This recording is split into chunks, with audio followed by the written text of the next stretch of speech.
this is Victor bringing here a new video, and this time we are going to make a look to Kill Team 2.0. This is the core rulebook, okay? So this is the new edition for Kill Team.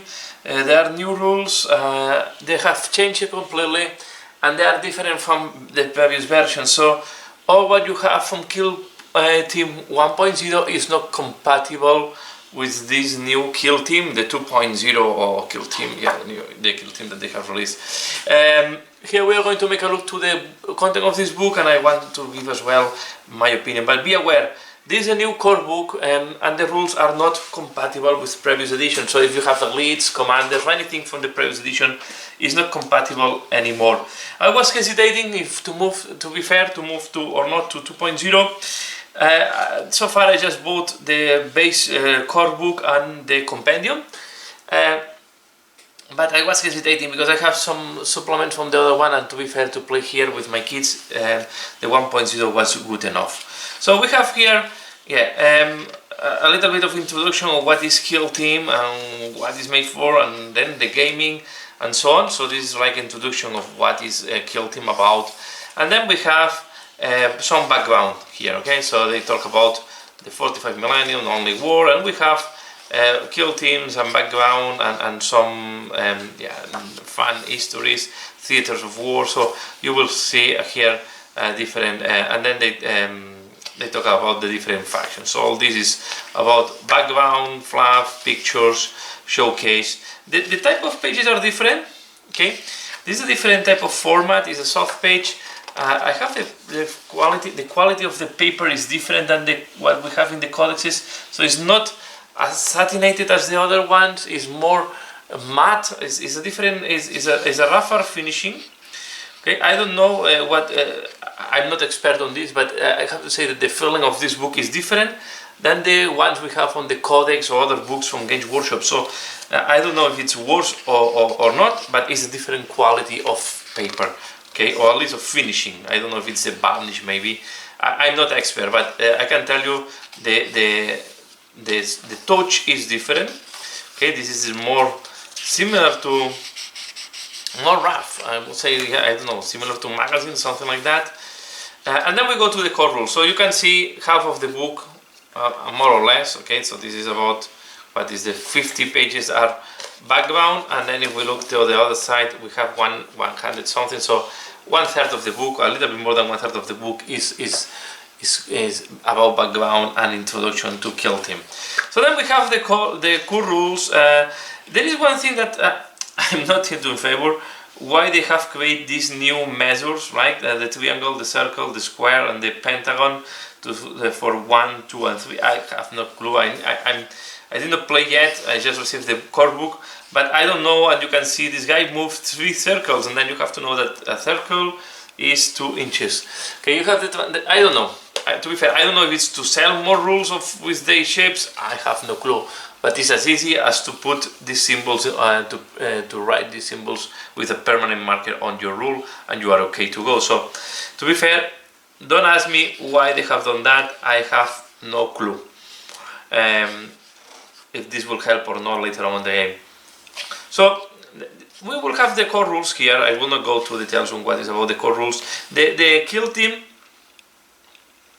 is a game that is more interactive in a way than, not interactive, I would say. It's not a one player do everything and then the other player do everything, and there is not too much interaction. The Kill Team, there is more interaction between the 2 players on each turn. So this you move 1 miniature and move 1 miniature and so on. So it's more interactive. I would say there is more interaction between the 2 players, and there is not really, as you can see, there is not one round for one player and one round for the other player. So in reality, both players will play on the same rounds. And what makes the game, the dynamics of the game is slightly different than what used to be. Okay, well, Kill Team is like in the previous version of Kill Team. I mean, makes the dynamic different than the Warhammer 40,000 or Age of Sigmar. It is more like you go, I go, so type of game. Okay, so here you have. I will not go for all the rules, how they work in detail. I have to really go, but we will see a lot of similarities with Warhammer 40,000. Again, we have seen these triangles and circles everywhere.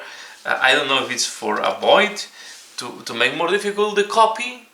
I don't know why they, because I don't like to see these circles and triangles everywhere. Okay, but okay, I will not. It's against Workshop decision, so they will know what they do, or maybe not. Who cares? Yeah. So yeah, then they talk about creating the battlefield. So you can see there is much more. Kill Team there is more detailed movements than in Warhammer 40,000. So you can climb, you can drop. So you can it's more a miniature. Kill Team is like a very tactical game, and it's really skirmish game, right? So here you can see some tables, some terrains and type of terrains that you can have. And they describe the type of terrain, okay, so you can have the different type of terrains, how they are defined. And then they talk about the different ways to play, and this is very common in Games Workshop, so you have always 3 different games to play, 3 different ways to play in a way, but in reality what happens is we mix a little bit, right? So especially match and narrative is mixed a lot if you play narrative. A lot of people is focused on match is the one that people plays more. But in 40k I like the narrative using some of the match rules, so it's up to everybody. So even if they put the rules in different sections, it's up to everybody, to every gaming group, to define what they want to use and what not, right? But the open play is more like I just pick my miniatures and I play, and you play, and we don't care about if it's balanced or not balanced and so on. Narrative is about forging narrative, so you are not too focused on balance of the game, you are more focused on this narrative, on the epicness of the game. And then the match play is mainly for competitive, and also if you are really concerned about balancing of the game, okay? So you have here some open rules, okay, and then the open rules normally you have like special missions, or you have sometimes multiplayer battles, okay, depending on here. I don't know what they have put here, but they talk open play mission sequence. So they have different mission sequence, and then they can create in your own open play games, okay. Here they explain you how to do it, okay. Then we have the match play, what is the most competitive, and here you can see that they go to the roster, so you want to define this quite well. It's more for tournaments. The match play is really focused on tournaments, and also used a lot for the pickup games. Normally the pickup games are as well match play, okay. So take this into account, that this is the rules that you will use the most, okay, the match play. In general terms, there are groups that maybe are more focused on the narrative, then you will look at the last part, that I think it's the most interesting part here. Okay, you can see match play, just a couple of pages, and it's just really to set up and to make it as balanced as possible. And we have the last part, that is the narrative play, okay. And the narrative play, what you do is you create a roster, a campaign roster, and you can win experience and battle honors and so on. And you can see, depending on the specialty, you can win different type of experiences. Okay, you can also win scars, and yeah, you can even gain upgrades for your ranged weapons or your melee weapons. So it's really depending on how the battle progresses. There are some rules that it's a little bit taking a bit not real role gaming. So you can add experience to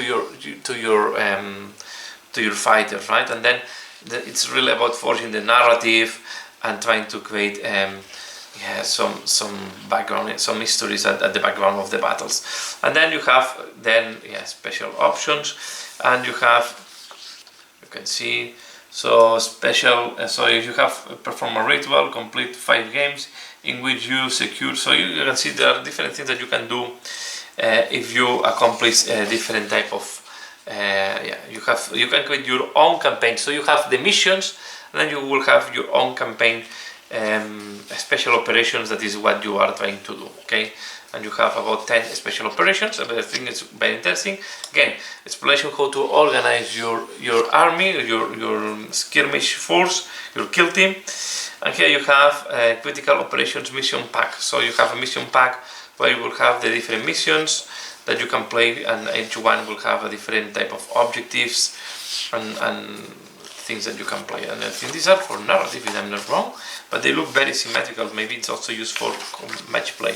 Critical mission packs, and mission from critical operations pack. These are symmetrical. So these are symmetrical missions exactly. These are mainly for match play because these are symmetrical missions, so they are expected to be played in match play mainly. Okay. So, but you can create your own missions if you want. So here we have some missions that we can play, and I guess in the future they will release campaigns where you will have more missions to play. And then you have the tax ops and secondary objectives that you can attempt, and these are the secondary objectives that you can attempt in each mission. Okay, this is taking this is very similar to what we have in 40k, the big game, right? Warhammer 40,000. And this is what you have here. What I'm missing here is I'm missing the roster. So with this you cannot play.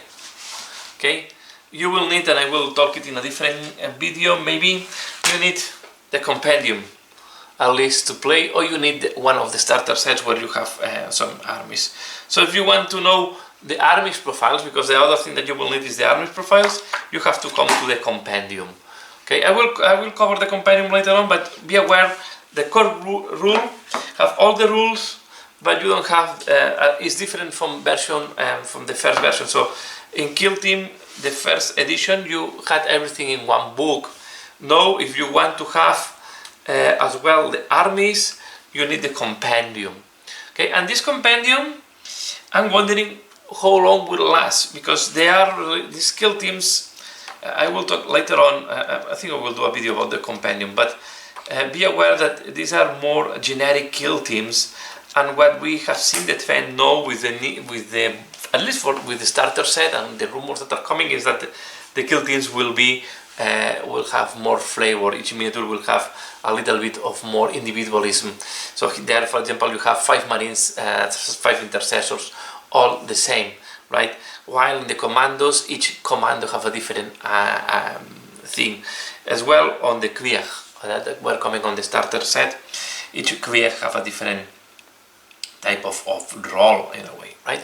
So this is the Kill Team core book.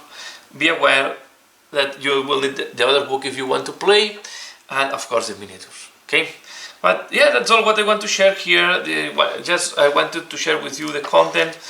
I don't know what to say, so I like it. Kill Team 1.0, I like it. I think it's a game that you can simplify or complicate as you want. I need to look how this works here on this 2.0, because it's a game that is, I think it's a nice game to introduce new people to the Warhammer 40,000 universe. Okay, again, if you want to introduce new people that never play on this universe, start easy, start with a simplified version of the core rules, and start add complexity over time. But yeah, this is all. So I hope you have enjoyed this video. Please let me know what do you think, and as usual, thanks a lot for watching, and see you again later. Bye.